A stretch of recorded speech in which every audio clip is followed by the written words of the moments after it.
Meanwhile, because the original emergency response had been classified as a Level 1 alert, local city police officers also arrived at the scene, only to find out it had all been a false alarm. Let's take a look at what happened next. Cut to the next scene. Eva's parents began to seriously talk to her, trying to make her understand the gravity of the situation. Although officers had just learned that Eva was only 11 years old, they still followed protocol and read her Miranda rights. Upon hearing that she would have to appear in court, Eva was overwhelmed and broke down in tears. Under general legal standards, false reporting is usually classified as a misdemeanor.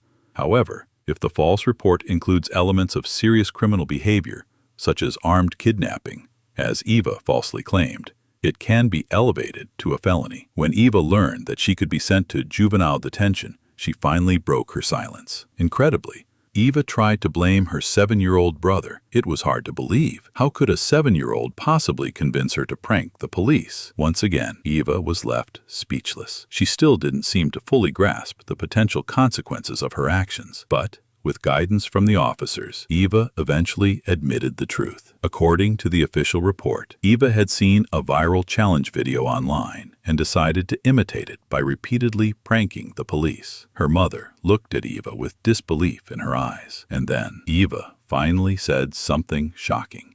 A quiet, "Sorry." But by now, that apology may have come too late. One of the officers revealed that even after the first contact, they tried following up with Eva again on the highway, only to receive a very rude reply. Given the circumstances, the officers determined they had enough grounds to proceed with an arrest. They immediately placed Eva in handcuffs. Thanks to the officers' calming presence, Eva eventually composed herself. She was then placed in the back of a patrol car and transported to the police station for temporary detention. Watching her 11-year-old daughter being taken away in handcuffs, Eva's mother finally broke down. We later learned that Eva is 11 years old and a Florida native. Because she's a minor, authorities were not allowed to release her photo. Eva was officially charged with 1 misdemeanor count of making a false emergency report and 1 felony count of providing false information to law enforcement. After completing processing at the station, she was transferred to the Volusia County Juvenile Detention Center. If convicted,